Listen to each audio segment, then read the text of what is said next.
로마서 6장 12절부터 14절까지의 말씀입니다.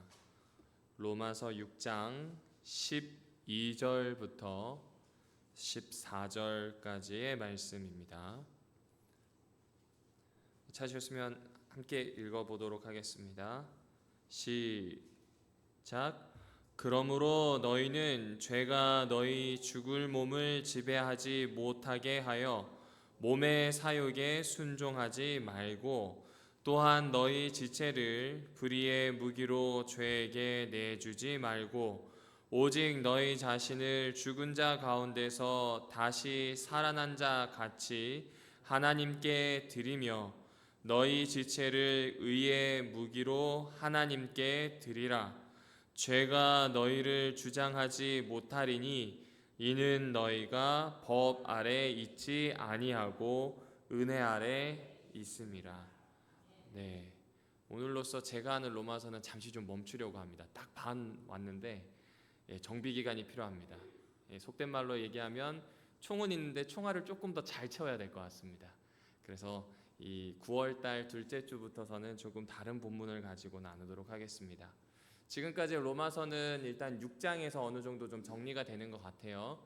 6장 1에서 11절까지는 지난번에 살펴보셨던 것처럼 은혜에 대한 이야기, 특별히 그 은혜가 침례로 빚어지는 역사에 대해서 이야기했습니다. 죄에서 죽고 하나님을 향해 살아나는 그 현재가 얼마나 엄중한지에 대한 이야기를 해주었습니다. 그리고 이제 오늘 살펴보게 될 로마서 6장 12절부터 사실은 7장 6절까지는 이 침례를 통해서 얻은 새로운 자유가 뭔지를 해설해 줍니다. 제가 여러 번 읽어봤거든요. 여러 번 읽어보고 제 나름대로 나눈 게 이렇습니다. 일단 죄에서의 해방을 6장에서 이야기하고요. 7장 초반부에서는 지금까지 우리를 잡고 있었던 율법에서의 해방을 이야기하는 것으로 저는 느껴졌습니다. 특별히 12절부터 14절까지는 침례를 통해서 새 존재가 됐으니 그에 걸맞는 행동을 해라. 삶에 대한 얘기가 아니라 행위에 대한 얘기를 하고 있습니다. 그리고 15절부터 18절까지는 좋다. 해방이라고 했으니 완전히 자유롭다고 생각할 텐데 사실은 또 다른 어떤 지배 아래 있어야 진정으로 자유롭다. 이 이야기를 해주고요. 그리고 19절부터 마지막 절까지는 그러므로 침례받은 사람은 달라질 수밖에 없다. 이 이야기를 마무리해주고 있습니다. 그래서 이걸 한마디로 요약하면 저는 이렇게 다가왔습니다. 그러니까 침례라고 하는 것 자체를 죄에서 자유로워지는 변화로만 단정짓지 말라는 겁니다. 오히려 하나의 지배에서 다른 지배로 전환되는 것, 다른 말로 하면 종이 주인을 바꾸는 행태에 대한 이야기로 볼 수 있겠다 싶었습니다. 여러분 12절을 보실까요? 12절에 보면 공동번역에서 이렇게 이야기합니다. 그러므로 결국 죽어버릴 육체의 소망, 육체의 욕망에 굴복하지 마십시오. 그래야 죄의 지배를 받지 않을 것입니다. 라고 여기 되어 있습니다. 침례를 받는다는 것이 즉각적인 죄에서의 해방에 대한 이야기를 하는가? 글쎄요, 잘 모르겠습니다. 왜냐하면 여기 굴복하지 마십시오라고 하는 이 단어가 현재형입니다. 그러니까 지금 굴복하지 말아야 되는 과제가 이 앞에 있고 굴복하지 않아야 될 선택을 해야 한다라는 이야기를 들려주고 있는 겁니다. 이것을 풀어보면 침례받은 사람은 죄의 지배를 더 이상 받지 않으려 결심한 것이지 세상에 지금 모든 죄가 사라진 것이 아니라는 이야기입니다.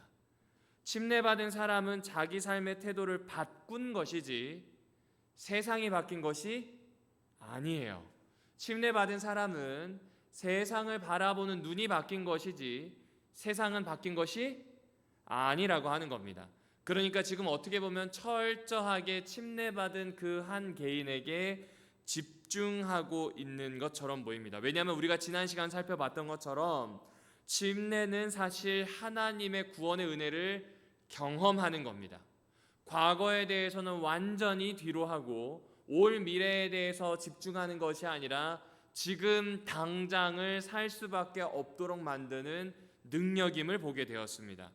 그리고 그 생기게 된 현재와 지금을 어떻게 살아야 할 것인가? 12절에서는 굴복하지 않겠다. 왜냐하면 세상은 여전히 있음에도 불구하고 내 태도가 달라졌고 내 관점이 달라졌고 그리고 무엇보다 더 중요한 것은 내 심중의 생각이 달라졌기 때문이다. 이 이야기를 들려주고 있는 겁니다. 쉽게 얘기하면 이제 새로운 기회를 선택하겠다는 겁니다. 이거 얼마나 멋진 이야기인지 모르겠어요. 이걸 로마 교회에 있었던 그 사람들에게 고스란히 가져가면 이제 하나님으로부터 구원을 얻었으니, 다른 말로 하면 침례를 받고 하나님 안에 있게 되었으니 세상과는 다른 삶을 살겠다는 선택을 하였는데 왜 분쟁을 하십니까? 왜 같은 행태를 보이고 계십니까? 심중에 그 생각이 있는 건 잘 모르겠습니다. 왜 행위 자체가 전혀 새로워지지 않은 사람으로 나타납니까? 라는 이야기를 돌려서 하는 이야기라 볼 수도 있습니다. 다시 말씀드릴게요. 침례받은 사람은 무엇을 바꾼 거예요? 그렇죠. 그러나 아직 우리의 삶이 바뀐 거예요? 바뀐 건 아니에요. 바뀐 건 아니에요. 여전히 숙제처럼 놓여 있는 겁니다. 하지만 굴복하지 않겠다고 선택하는 겁니다. 굴복하지 않겠다는 태도를 선택하는 겁니다. 그 이야기를 지금 바울이 해주고 있습니다. 왜냐하면 죄는 침례 받은 사람이라고 가만 냅두고 침례 안 받은 사람이라고 건드리는 그런 성질의 것이 아니에요. 여전히 철저하게 모든 사람들을 쫓아다니며 호시탐탐 기회를 노리고 있습니다. 여러분, 이 사건을 쉽게 이해하기 위해서는 출애굽기로 가시면 됩니다. 출애굽기에서 가장 대표적인 사건 중에 하나가 홍해를 건너는 겁니다. 아시는 것처럼 홍해를 건널 때 이스라엘 백성이 한 것이라곤 따라가는 것 외에는 없었습니다. 하나님이 열어주신 곳을 향해서 가게 됩니다. 바울은 고린도전서에서 이 이야기를 침례와 연결합니다. 우리가 구름과 바다 안에서 다 어떻게 되었다고요? 침례를 받았다는 표현을 합니다. 그리고 그 침례를 받고 이스라엘 백성은 광야에서 굳이 40년을 보냅니다. 그 안에 스토리가 어떻게 되었든지 간에 어쨌든 40년 동안 머물 수밖에 없는 여러 이유 중에 하나가 이들이 가지고 있었던 삶의 선택이 철저하게 하나님으로 향하도록 훈련시키기 위하였음을 우린 너무나 잘 압니다. 몇 번 말씀드렸던 것처럼 상황은 바뀌었고 환경은 바뀌었을지 모르지만 태도는, 관점은, 선택은 여전히 이집트에 있었던 겁니다. 이것을 바꾼 것이 광야 40년이었습니다. 다시 한번 보실까요? 로마서 6장 12절입니다. 함께 좀 같이 읽어주시면 감사하겠습니다. 시작. 그러므로 여러분은 죄가 여러분의 죽을 몸을 지배하지 못하게 해서 여러분이 몸의 정욕에 굴복하는 일이 없도록, 그렇죠, 이 이야기를 하고 싶은 거예요. 죽을 몸이 정욕에 굴복하지 않을 수 있는 기회가 있었으니 이를 꼭 붙잡으라는 이야기를 들려주고 있는 겁니다. 여러분, 여기에 나오는 몸의 욕심 혹은 몸의 정욕은 명예, 성욕, 전쟁, 돈, 권력, 다양한 것들을 통칭하는 겁니다. 쉽게 말해 우리의 마음에 매력적으로 느껴지는 모든 것들이, 다른 말로 하면 우리를 삼키고도 남을 만한 모든 것들이 이 안에 들어 있습니다. 그래서 성경에도 기록되긴 했지만 유대인 철학자 필로는 특별히 예수님과 비슷한 시기에 살았거든요. 그 사람이 뭐라고 하였냐면 모든 욕심은 모든 악의 근원이 된다고 표현했습니다. 그러니까 우리가 가지고 있는 그 모든 욕심으로부터 벗어나 새로운 선택을 할 수 있게 되었으니 제발 그 선택을 하자고 바울이 이야기하는 겁니다. 이 이야기는 단순히 우리의 선택만 가지고 이야기하는 게 아닙니다. 다시 6장 초반부를 보실까요? 6장 초반부에 보면 지난 시간 설명드렸던 것처럼 우리가 예수 그리스도와 함께 묻혔다는 이야기가 나옵니다. 합장이 된 거예요. 예수께서 묻혀있는 그 동굴에 그 시신 바로 옆에 우리도 함께 들어가 죽었고 그가 부활하심을 힘입어서 우리도 이제 새 삶을 살기로 시작한 겁니다. 실제로 부활을 경험하신 분과 부활하신 분을 쫓아가겠다고 하는 우리 사이의 그 차이를 제외하고는 그 무덤 안에 들어간 예수님의 죽음과 우리의 죽음을 진배 없는 것으로 바울은 이야기합니다. 그 죽음이 있었기 때문에 우리는 새 생명으로 일어날 수 있다, 이 표현을 해주고 있는 겁니다. 다시 천천히 설명드리면 하나님이 예수를 보내서 죄 때문에 죽을 수밖에 없는 모든 존재들을 자석처럼 자기에게 다 끌어모으셨습니다. 그리고 그분이 죽으신 것처럼 그 모든 존재도 함께 죽었습니다. 따라서 예수는 우리와 함께 돌아가신 것입니다. 그렇게 하여 자기 마음대로 자기 삶의 주인이 되어버린 이상한, 그러나 하나님께로부터 나왔던 이 종족은 사라지게 됩니다. 사망으로 끝이 난 우리를 끌어안고 죽으신 바로 이 연합, 그 하나됨으로, 그것 때문에 우리는 예수님과 함께 살아난 겁니다. 그렇기 때문에 이제부터는 우리는 다른 사람의 후손이 아니에요. 아담의 후손이 아니라 예수의 후손입니다. 예수의 후손이기 때문에 예수 안에서 살아가고자 하는 겁니다. 그 모든 것을 이끄신 것이 무엇이라고요? 은혜라고 이야기합니다. 이미 느끼셨겠지만 6장 12절부터 나오는 모든 내용은 5장 초반부부터 6장 11절까지 나오는 모든 내용을 한 번 더 반복해주고 있습니다. 그래서 오늘 설교에서는 그 모든 것을 다 반복할 필요는 없습니다. 그러나 한 가지는 분명한 것 같아요. 은혜를 너무 빠르게 용서에 갖다 대어서는 안 된다는 겁니다. 은혜는 용서를 포함하고 있는 더 큰 개념이라는 걸 바울은 한 번 더 설명하는 겁니다. 만약 용서에 국한시킨다면 죄가 더하면 은혜가 넘칠 것인가 라는 식의 6장 초반부에 있었던 오해를 똑같이 할 수밖에 없습니다. 그러니까 뭔가 더 큰 이야기입니다. 이 큰 이야기를 어디서 찾아볼까 하다가 사울과 다윗을 통해서 찾아볼 수 있었던 것 같아요. 여러분, 사울은 어떤 사람이에요? 비록 베냐민 지파 출신인지는 몰라도 키가 컸어요.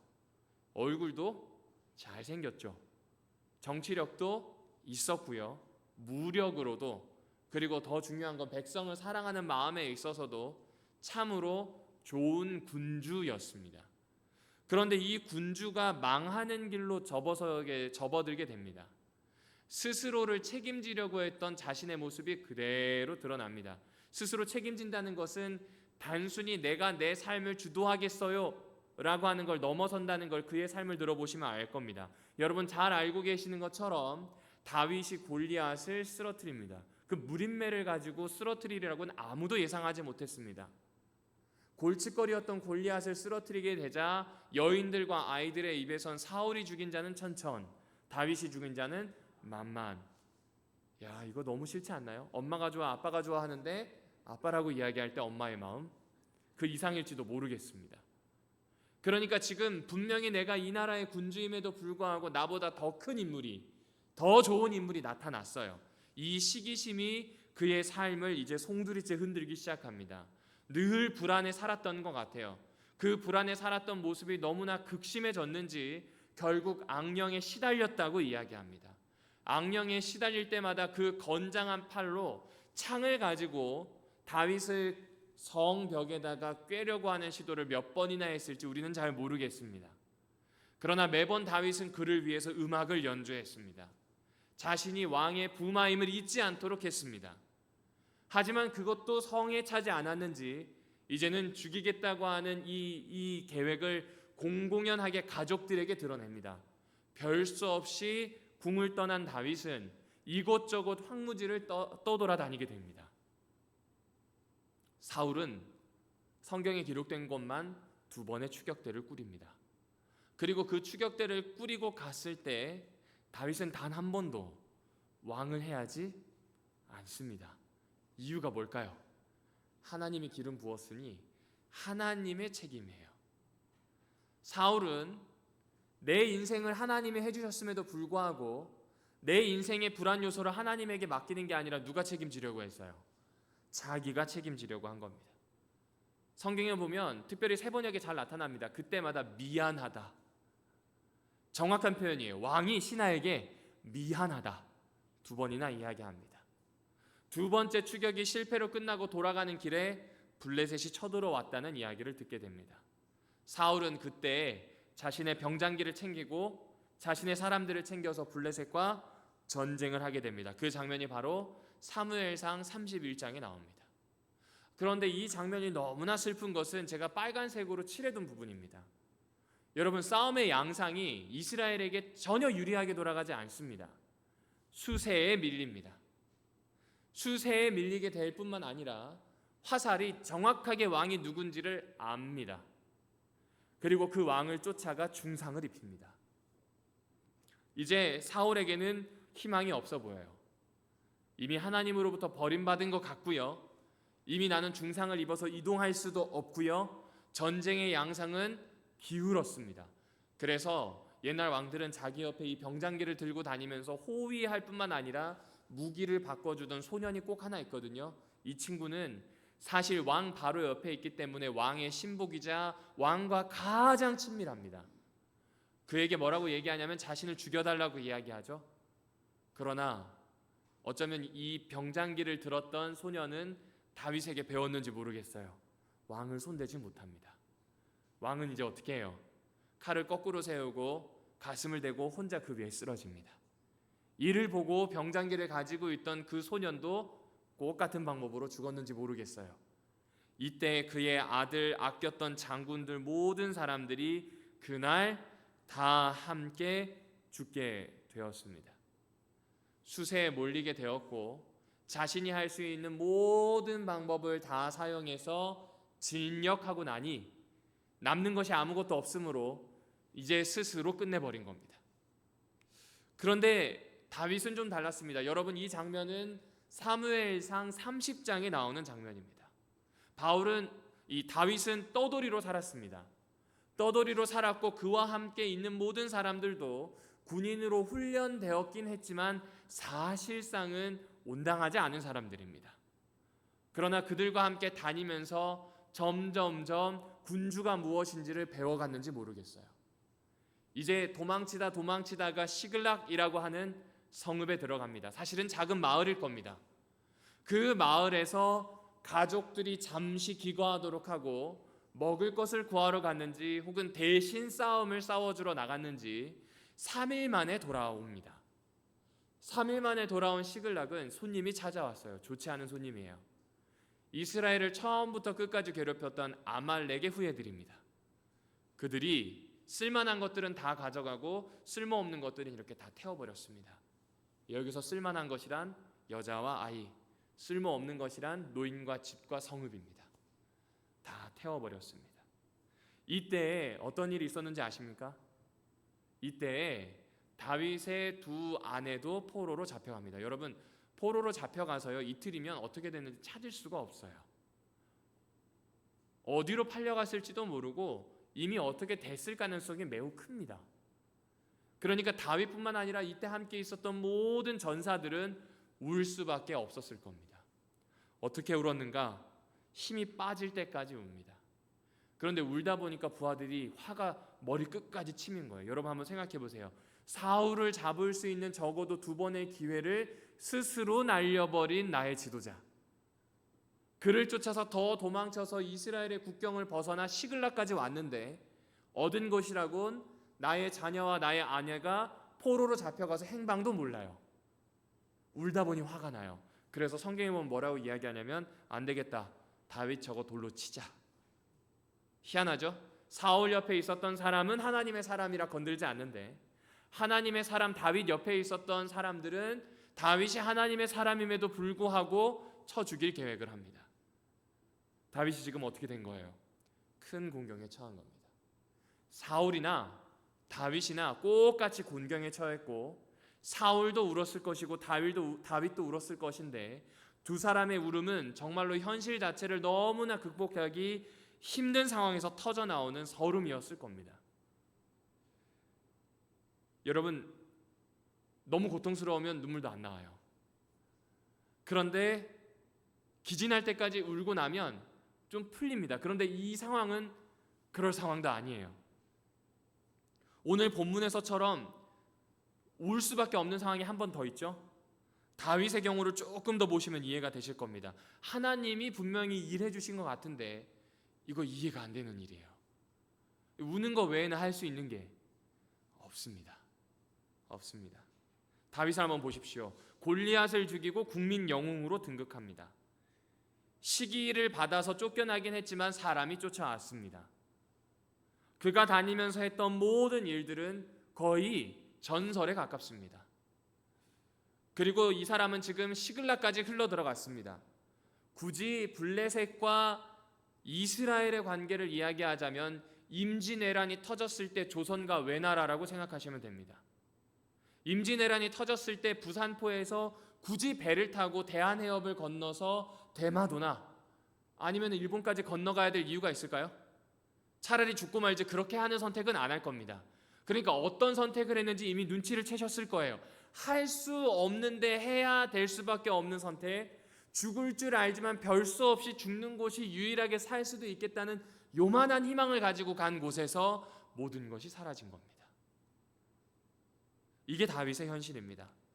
그러나 다시 말씀드리지만 다윗은 스스로 자신의 인생을 책임지거나 세우려고 하지 않았습니다. 하나님께서 그를 무언가로 다른 방법을 사용하셨습니다. 여러분, 요즘 되면 죽는 게 답이에요. 그렇죠? 그리고 이거 그냥 쉽게 보시지만 웬만하면 이 상황 되면 거의 사람들은 죽는 걸 선택할 수밖에 없습니다. 근데 다윗은 그 선택을 하지 못합니다. 이유가 나옵니다. 여러분, 빨간 글씨를 좀 읽어주실까요? 시작. 그러나 다윗은 자기가 믿는 주 하나님을, 여러분 이게 맞는 이야기인가요? 이게 어떻게 더 굳게 의지할 수 있을까요? 본문을 봤더니 굳게 의지할 수밖에 없었다는 표현이 나와요.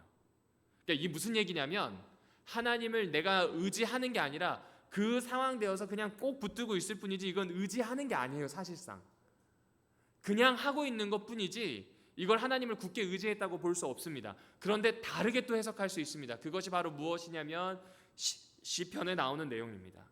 내 영혼아, 주님이 너를 너그럽게 대해 주셨으니. 시편에서는 제일 먼저 하나님이 하신 일을 이야기합니다. 여러분, 여기에 나오는 이 너그럽다라고 하는 말은 완전하게 하다, 회복하게 하다, 세우다, 함께하다, 살리다, 다양한 언어를 여기다 넣어놨습니다. 그러나 시편에서 굳이 따지자면 완벽하게 준비를 끝냈다는 의미입니다. 하나님께서 완벽하게 준비를 끝내셨습니다. 그러니 다른 말로 하면 하나님께서 이 사람이 죽지 못하도록 생명줄을 붙잡고 계시는 거예요. 그러니 마지못해 하나님을 붙잡는 것 외엔 딴 걸 할 수가 없어요. 왜냐하면 사울은 자기 스스로를 책임지기 위해서 자신의 선택을 했지만 다윗의 길은 하나님의 것을 어떻게든 존중하려는 선택으로 했었고 그마저도 포기하려고 할 때 하나님이 붙들고 계심을 아니 놓지는 못하는 거예요. 더 잡지는 못해도 놓지는 못하는 상황이 된 겁니다. 한번 보실까요? 주님께서 내 영혼을 죽음에서 건져주시고 내 눈에서 눈물을 거두어 주시고 내 발이 비틀거리지 않게 하여 주셨으니 내가 살아있는 동안 주 앞에 살겠습니다 라는 이야기합니다. 여기까지는 괜찮아요. 그런데 그보다 더한 일이 있습니다. 내 인생이 왜 이렇게 고통스러우냐라고 생각할 때 나의 믿음이 흔들리지 않았습니다. 나는 한때 몹시 두려워 믿을 사람 하나도 없다. 지금 같은 상황이죠. 그런 상황에 갔는데도 나는 흔들리지 않는 이유가 누가 붙잡고 계신 거예요? 그렇죠. 그래서 안 흔들린다는 거예요.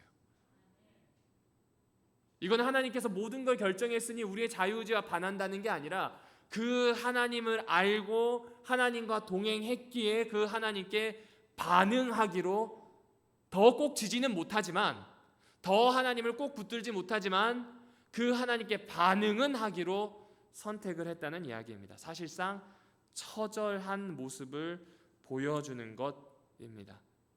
그래서 사는 겁니다. 여러분, 이 경험은 이런 거예요. 꼼짝없이 죽게 되었어요. 절벽에서 떨어져요. 밑에 딱 봐도 뭐 낭떠러지고요. 땅이에요. 몸이 부서지면 부서졌지 끝나는데 그 절벽에서 떨어지다 보니 땅이 아니라 나를 감싸줄 수 있는 물이에요. 벽이거든요. 부딪히면 머리 깨지고 죽어요. 이 속도로는 도망치다가도 여기에 부딪히면 끝나는 거예요. 근데 갑자기 벽이 문이 되네요. 끝에 가서 안 거지, 코앞에 와서 닥쳐서 안 거지, 이건 안 되는 거예요. 그럴 때가 있지 않나요? 내가 아무리 뭔가 하려고 해도, 내가 아무리 뭔가를 책임지고 모든 걸 계획을 해도 끝에 가면 다 망해요. 이게 뭐가 어떻게 안 돼요. 그런데 다 망한 그때 갑자기 뭔가 열릴 때가 있습니다. 그때 우린 느끼죠. 아, 덧없다. 동시에 하나님이 살려주셨구나. 사실 다윗은 그 상황에 처한 겁니다. 그리고 이것을 은혜라고 부릅니다. 여러분, 은혜는 용서만을 이야기하는 게 아니에요. 은혜는 다윗의 모습처럼 사람을 세우는 것 이 자체를 은혜라고도 합니다. 다시 로마서 6장 13절부터 14절까지 한번 읽어보실까요? 시작. 그러므로 여러분은 여러분의 지체를 죄에 내 맡겨서 불의의 연장이 되게 하지 마십시오. 오히려 여러분은 죽은 사람들 가운데서 살아난 사람답게 여러분을 하나님께 바치고 여러분의 지체를 의의 연장으로 하나님께 바치십시오. 여러분은 율법 아래 있지 않고 어디 아래 있어요? 그렇죠. 그 이야기를 하는 겁니다. 불의의 연장이 되게 하지 말아라 라고 하는 이야기는 의지를 가지고 사용을 멈춰라 라고 하는 이야기입니다. 뚝 끊어내라 라고 하는 겁니다. 뚝 끊어내는 이유는 뭔가 은혜 아래 있으니 멈출 수 있다는 겁니다. 여러분이 가지고 있는 죄의 문제가 계속 반복되고 계속 미궁 속을 맴도는 것 같고 계속 어렵게 만든다 할지라도 그 끝에 반드시 은혜가 있으니, 열리는 문이 있으니, 다치지 않게 하나님께서 준비해 놓으신 물이 있으니 견디라는 겁니다. 그래서 이제부터는 내 신체를 가지고 하는 모든 행위를 의의 연장이 되게 하라는 겁니다. 생각은 어떨지언정, 고민은 할지언정, 어쨌든 그것이 드러나지 않습니까? 그 드러나는 것이 우리가 그 행동을 하는 그 순간마저도, 이미 그 행동에 들어간 순간마저도, 돌이킬 수 없다고 생각하는 그 순간마저도 하나님이 은혜 아래서 끄집어내실 수 있으니 희망을 가지라는 겁니다. 이 이야기를 로마에 있는 교인들에게 할 때 어떤 이야기로 받아들였을까요? 우리 관계는 속된 말로 쫑 났어요. 끝났어요. 그냥 끝장났어요. 부부로 치자면 거의 이혼 도장 찍고 갈라섰어요. 우린 그 상황이에요. 이제 따로 예배드려야 돼요. 그런데 그 끝까지 갔음에도 불구하고 끝까지 다윗을 은혜롭게 하셨던, 은혜 아래 있게 하셨던 분이 있으니 무엇할 수 있다는 거예요? 행동을 멈추고 돌아와서 그분과 함께 다시 죽고 사는 것처럼 하나 되자고 초청하고 있는 겁니다. 여러분, 은혜란 결국 단순히 죄를 용서하는 것이 아니라 하나님의 통치 아래 머물도록 우리를 어떻게 하는 거예요? 그렇죠, 이거예요. 그거에 기대기 때문에 그리스도인인 겁니다. 그거에 기대기 때문에 부활이 신앙이 될 수 있는 겁니다. 그러므로 바울은 우리에게 오늘 똑같이 이야기합니다. 주님의 보호 아래로, 주님의 은혜 아래로 우리의 온몸을 던지라고요. 지금까지 죄를 위해서 사용하고 있었던 나의 모든 무기를 이제는 구약의 저 선지자가 이야기했던 것처럼 의의 연장으로 바꾸라고요. 바꿔 이야기해 볼까요? 죄를 농사짓고 있었던 모든 농기구들을 이제는 의의 무기로 다 바꾸라고 이야기합니다. 우리가 가지고 있는 신체와 행동과 모든 것들이, 체계들이, 삶의 습관들이, 인생 전체가 주 안에 새로워졌으니 바꾸라고 이야기하는 겁니다. 그래서 이피 샌더스는 이렇게 이야기합니다. 제가 이번에 설교를 준비하면서 제일 감동받았던 문장이에요. 침례받은 사람은 하나님 은혜 아래 들어가려고 애쓰는 사람이 아니래요. 어떤 사람이래요? 은혜에 계속 머무르려고, 극한까지 가더라도 은혜에 머무르려고 애쓰는 사람이 그리스도인이에요. 얻고 획득하고 뛰어넘고 나보다 잘난 것들은 없애고 사울의 방식입니다. 그렇잖아요? 경쟁자를 제거하면 내 인생의 모든 문제가 해결될 줄 알았습니다. 파멸이 왔어요. 그런데 다윗은 경쟁자를 해결하는 것이 아니라 하나님께 맡겼습니다. 자신의 신복들마저 자신을 떠나갈 수밖에 없고 심지어 목숨을 빼앗으려 할 때도 하나님께 맡겼습니다. 그 맡기고 싶어서 맡긴 게 아니에요. 거반 죽게 되어서 그나마 그냥 붙들고 있을 뿐이지 꽉 쥔 건 아니에요. 그럼에도 불구하고 그가 그렇게 할 수 있었던 것은 내가 은혜 아래서 새로워졌다는 겁니다. 단순히 새로운 현재를 만난 것이 아니라 지금 여러분들께 말씀드릴 수 있는 것은 현재를 뛰어넘는 무언가 완전히 바뀌었다는 걸 이야기하는 거예요. 신분이에요. 하나님의 통치 아래 있는 하나님의 백성이라는 새 신분을 바울은 재강조하고 있는 겁니다. 우리가 늘상 이야기하듯 지나갈 수 있는 신앙적인 용어일 수 있는데 바울은 그거 그냥 그렇게 지나갈 게 아니라는 거죠. 은혜가 현재에 있게 되었고 우리 모든 걸 바꾸게 되었는데 이건 한 번 일어나는 현상이 아니라는 거예요. 저 극한까지 가더라도 내가 가지고 있는 삶의 문제가 아무리 깊다 할지라도 하나님의 백성이라는 그분의 자녀라고 하는 새 신분이 생겼으니 이거는 격변이라는 겁니다. 그러니 제발 함부로 스스로를 대하지 말라는 겁니다. 함부로 경쟁의 자리에 놓지 말고 함부로 소유하는 것으로 뛰어나려고 하지 말고 함부로 짓누르려고 하지 말라는 겁니다. 신분과 관계 속에서 생각하자는 겁니다. 그래서 바울은 다시 한 번 더 이야기합니다. 어떻게 해야 할까요? 은혜의 율법 아래 있지 않고 은혜 아래 있다고 해서 마음 놓고 죄를 지으라는 이야기일까요?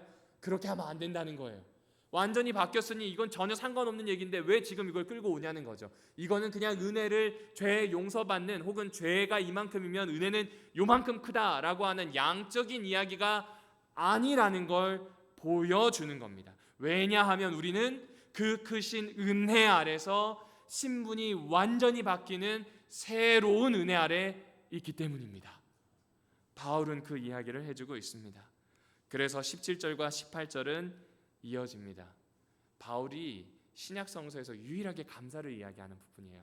천천히 한번 음미하면서 읽어보실까요? 시작. 그러나 하나님께 감사하는 것은 여러분이 전에는 죄의 종이었으나 이제 여러분은 전에 받은 교훈의 본을 마음으로부터 순종함으로써 죄에서 해방을 받아서 그렇죠. 여러 이야기가 있지만 새롭게 주인이 바뀐 겁니다. 로마가 점령하기 전에는 그냥 자유롭게 살아가고 있었어요. 그런데 로마가 점령하고 석주가 되면서부터 주인이 로마로 바뀝니다. 이제부터는 시민권을 따기 위한 경쟁이 시작된 겁니다. 그전에는 아무렇지 않았을지 모르지만 이제부터는 시민권이 있어야 돼요.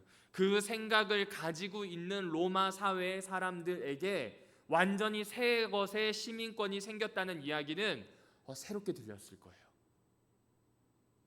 죄의 지배 아래 있다가 벗어났으니 자유롭게 할 수 있다가 아니라 의의 종이 되어서 철저하게 마음으로부터 순종해야 합니다. 따라서 은혜는 순종하는 은혜입니다. 정확히 이야기하면 순종하는 능력입니다. 하나님께서 명령하시고 순종하게끔 하는 능력이 은혜입니다. 즉 은혜는 순종하도록 만드는 것으로 내 지위와 신분을 완전히 바꿔놓습니다. 내 지위와 신분이 바뀌었다는 건 새로운 삶을 시작할 수 있는 기회가 생겼다는 겁니다. 한번 예를 들어 볼까요? 경제적인 지위를 한번 예를 들어 보겠습니다. 만약 여러분에게 10억이라는 돈이 세후 여러분에게 현찰로 주어진다면 어떤 인생을 사시겠어요? 인생을 바꾸고도 남을 돈 많나요? 맞아요. 속된 말로 팔자 고쳐요. 무엇 하고 싶으세요? 제가 이걸 가지고 한 친구에게 물어봤더니 그 친구는 딱 한마디 합디다. 새 장가 들고 싶대요. 우리가 생각하고 있는 것은 무엇이 생기게 되었을 때 새롭게 시작한다가 아니라 사실은 그 전에 있었던 구속으로부터의 억압으로부터의 해방을 원합니다. 그래서 바울은 6장 12절부터 23절까지를 죄라고 하는 문제를 짚고 그 죄로부터의 해방으로 이야기합니다. 죄로부터 해방되었으므로 이제는 의의 종이자 하나님의 통치 안에 들어갔다는 겁니다. 왜 이 이야기를 계속 반복할까요? 왜 12절부터 지금 18절까지 이 이야기를 계속 반복할까요? 여러 번 묵상하다가 제 나름대로 가진 생각은 이겁니다. 나 자신을 누구에게 바칠지 생각하라는 겁니다. 그러니까 오늘 여러분이 여기 모여서 기도하는 이유는 딱 한 가지예요. 다른 말로 하면 누구를 예배할지를 선택하시는 거예요. 나를 누구한테 바칠지 선택하는 겁니다. 결혼을 생각해 보시면 됩니다. 여러분 결혼할 때 상대방에게 어떤 맹세를 하세요? 검은 물이 팥불이 될 때까지 사랑한다라는 맹세 다음에 나오는 거 많죠. 아프거나 혹은 즐겁거나 뭐 하거나 이 사람을 위해서 어떻게 하겠다고요? 섬기겠다고요. 되나요 잘? 어렵지만 배워갑니다. 마찬가지입니다. 우리 앞에 있는 은혜를 통해서 우리는 매번 배울 겁니다. 매번 배우면서 내가 누구에게 바쳐졌는지 어떤 기회를 얻었는지 매번 배울 겁니다. 그래서 바울은 한마디 더 합니다. 19절부터 나오는 이야기를 잘 살펴보시면 그 얘기는 딱 한마디로 요약하면 은혜의 시대를 살라는 겁니다. 이 시대가 죄의 세대로 보일 수 있어요. 이 세대가 본받지 말아야 되는 세상 풍조를 쫓아가는 세대로 보일 수 있습니다. 보이는 건 그래요. 그런데 이 세대가 사실상은 하나님의 은혜의 시대로 읽어낼 수 있다는 겁니다. 그래서 은혜의 시대를 살라고 이야기합니다. 여러분 대부분 성공하는 인생에 대해서 이야기하면 어떤 인생을 이야기합니까? 가진 것에 대한 인생을 합니다. 돈이든 무엇이든 힘이든 가지는 겁니다. 사실 성공이 전부라고만, 오직 성공만이 나의 인생에 중요하다라고 생각하는 사람은 잡는 것에만 혈안이 됩니다. 어느 정도 위치에 올라서죠. 그럼 깨닫는데요. 나와 같이 올라선 사람이 생각보다 많구나. 여기서 살아남으려면 옆에 놈을 어떻게 해야 될까요? 잡아먹어야 돼요. 아니면 도태돼요. 그러니까 다시 한 번 더 경쟁으로 뛰어듭니다. 분명히 같은 미용실에 가서 내가 단골이었는데 저 인간이 오면서부터 뭔가 달라졌어요. 잡아먹어야 되겠어요. 분명히 우리 모임에 모이게 되면 나의 이야기를 가장 먼저 조언으로 들어주었는데 저 인간이 오니 뭔가 달라졌어요. 잡아먹어야 되겠어요. 내가 끄는 차보다 저 사람의 차가 더 나아요. 잡아먹어야 되겠어요. 내가 열심히 노력해서 키운 내 자식보다 저 사람의 자식이 더 성공했어요. 잡아먹어야 되겠어요. 어떻게든 이겨야 되겠어요. 못 이기겠다면 육박전이라도 해서 이겨야 되겠어요. 여러분 생각해 보십시오. 우리는 이기는 거에 있어서 생각보다 혈안이 되어 있어요. 우리를 극한까지 몰아붙입니다. 그런데 이 극한까지 몰아붙이는 반대편을 바울이 이야기하고 있는 거예요. 그거 포기해서 완전히 다윗처럼 수세에 밀리게 되었을 때 하나님의 은혜가 작동한다는 거예요. 단순히 포기해라, 인생을 그냥 포기하면 쉬워진다, 그 얘기가 아니에요. 할 수 있을 만큼 했는데도 안 될 때 그곳에 하나님의 은혜가 있다고 이야기해주고 있습니다. 그러니 눈을 부릅뜨고 주변을 살필 것이 아니라는 겁니다. 오히려 내 옆에 있는 사람이 나 때문에 살만 나게 했으면 좋지 않겠는가. 잘났으면 참으로 잘나게 굴자는 거죠. 잘난 사람들이 잘난 척 한다고 좀 이렇게 할 때가 있잖아요. 언제 그래요? 지만 할 때잖아요. 그런데 잘난 사람이 누군가를 책임지는 모습을 본다면 참 잘난 거 알겠어요, 그죠? 그리스도인은 그랬으면 좋겠습니다. 이건 제 얘기가 아니라 바울의 얘기입니다. 유대인들이 보기에는 이방인들 못났어요. 율법도 제대로 못 지키잖아요, 그렇죠? 우리가 리더였는데 이제 지네가 리더한다고 5년 동안 뭐 까불까불 하는데 우리가 보기엔 너무 부족해요. 그런데 진짜 잘난 사람이라면, 참으로 은혜의 사람이라면 같이 일으키자는 거예요. 이방인의 입장에서 보면 혐오스럽잖아요. 뭐 저런 걸 해요. 목욕 문화도 모르고, 그죠? 그런 유대인들인데, 꽉 막혀있는 유대인들인데 참으로 잘난 이방인이라면 안으로 불러들이자는 겁니다. 이 이야기를 들었을 때 어떤 마음이었을지 아마 지금 말씀을 나누고 있는 저의 마음이 아니었을까 싶습니다. 이 말씀을 딱 앞에 두고 보니 못났더라고요. 참 부끄러웠습니다. 그러나 거기에서 끝내지 마셨으면 좋겠습니다. 부끄러워서 자결하는 건, 그리고 부끄러워서 거기에서 퇴보하는 건 사울의 선택이었습니다. 그건 정말 못난 겁니다. 하지만 부끄럽지만 그 부끄러움을 감내했던 사람이 있죠. 다윗입니다. 다윗은 그 부끄러움을 통해 얻은 것이 있었습니다. 겸손입니다. 여러분, 겸손은 어디서 배우나요? 얼굴을 들지 못할 실수를 했을 때 배웁니다. 목회 초년병 때 운전을 하는데 이 뒤에 집사님들 이야기를 듣다가 저를 부르시길래 저도 모르게 고개를 돌렸거든요. 근데 시속 한 80으로 달릴 때 그렇게 하니까 집사님들이 조금 기겁을 하시더라고요. 그 다음에 제가 다시는 운전할 때 그렇게 할까요? 안 할까요? 안 해요. 자, 그리고 제가 이제 별내교회 갔습니다. 별내교회 가서 첫 해에 조석구 목사님이 담임 목사님이었고 제가 2번이에요. 그러니까 이제 목회실도 관리해야 되고 꽤 책임이 생긴 중간 관리자잖아요. 근데 막내 전도사가 들어왔어요. 누구라고 이름을 얘기하면 다 알 것 같아서 얘기 못해요. 그 막내 전도사가 운전을 하는데 딱 봐도 불안해요. 자, 그러면 제 올챙이적을 생각한다면 어떤 행동을 해야 될까요? 저는 어떤 행동을 해야 될까요? 겸손하다면 어떤 행동을 해야 할까요? 여러분의 상상에 맡기겠습니다. 만약 겸손하지 않다면 어떤 행동을 했을까요? 저는 전자를 선택하려고 노력은 한 것 같아요. 여러분도 마찬가지입니다. 처음 누군가 우리 교회 와서 실수하면 좀 받아주세요. 그리고 누군가 와서 여러분에게 실수하면 받아주시면 좋겠습니다. 잦으면 안 되겠죠. 알려줄 건 알려줘야 합니다. 그러나 여기에서 이야기하는 건 한 가지 아닐까요? 내 옆에 사는 사람이 나를 만나게 되었을 때 실패에 쩌들 것이 아니라 나를 만남으로 예수의 겸손을 보일 수 있는 태도와 자세는 오직 은혜 아래서 생겨날 수 있습니다. 바울은 이를 갈라디아서에서 이렇게 이야기합니다. 같이 한 번만 더 읽어주시면 감사하겠습니다. 시작. 그러나 성령의 열매는 사랑과 기쁨과 화평과 인내와 친절과 선함과 신실과 온유와 절제입니다. 이런 것들을 막을 법이 왜냐하면 은혜 아래 있으니까요. 이 이야기를 우리에게 들려줍니다. 죽이고 죽이는 것이 끝났다. 보아라, 이제 새 열매가 시작되었다.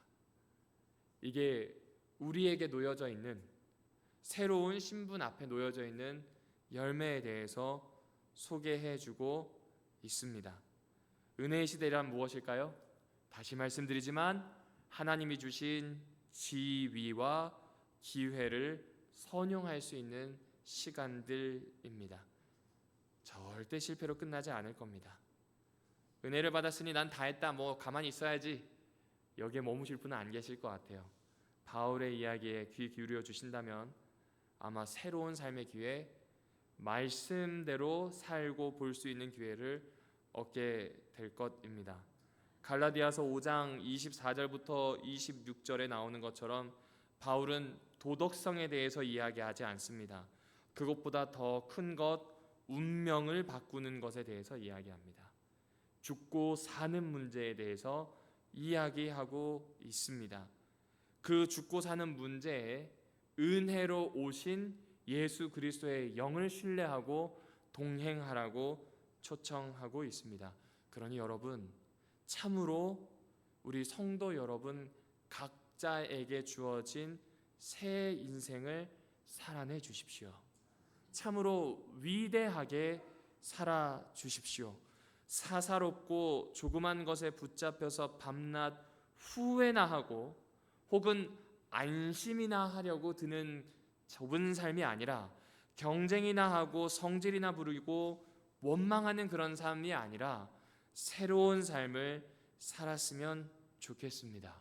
하나님께서 우리에게 베푸신 삶이 얼마나 귀중한 것임을 이 밤 다시 한 번 더 기억하고 마음으로 받아들여 주십시오. 예수님 안에서 주신 기적과 자랑을 이제는 삶으로 드러내 펼쳐 주십시오.